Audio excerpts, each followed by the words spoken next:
Hi everyone, I am Jessica Lowe with Condos Real Estate. I just met with another client who was, thinking about buying a townhouse, and we were talking about the ins and outs of buying a townhouse. So I'm going to do a quick video, 5 things to keep in mind when you are buying a townhouse, or really if you're buying into any association. It would pertain to condos as well.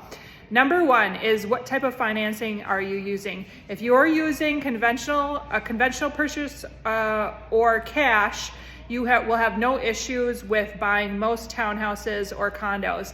However, FHA and VA buyers, you need to make sure the entire association is FHA or VA approved. And sometimes even the listing agent doesn't fully know, so it's something, make sure you get an experienced realtor who can make sure that that association is FHA or VA approved before you even go out and fall in love with the property. I would say the second thing to keep in mind is, are pets allowed? Are dogs or cats allowed? And then a number limit and a weight limit, because that can seriously affect your enjoyability of the property and also the saleability of the property in the future.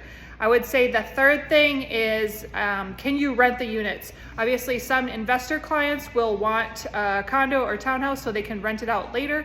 However, if a lot of the units are rented out, that can affect the prices.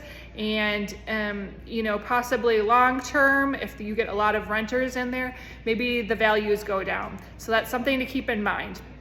I would say the fourth thing to keep in mind is, in Minnesota, you get a 10-day right of rescission. So after your offer is accepted, you'll get a 10-day window where you will get to review all of the financial information and the rules and regulations of the condo.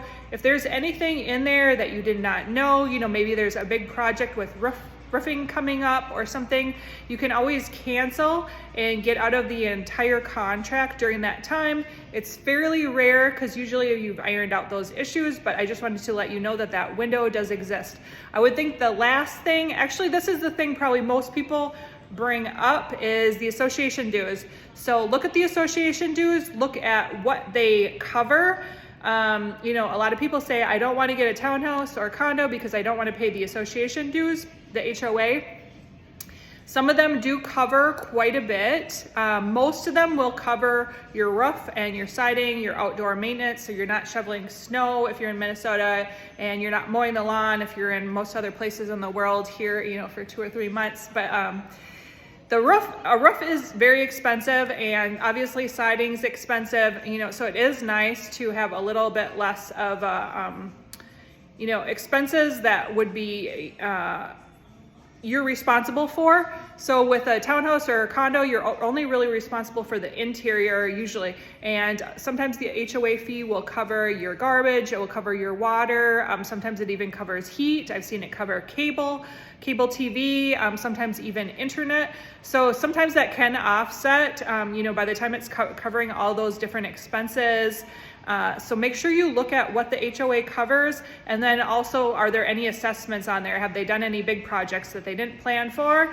And I think that's all of it. 4 things to keep in mind when you are purchasing a townhouse. So I'm Jessica Lowe. I hope that was helpful. Of course, there's a lot more information that we could get into, but that's a brief overview of what I talk with my clients when they are going to buy a townhouse or condo. I'm Jessica Lowe with Condos Real Estate, and I'd love to help you sell high and buy low.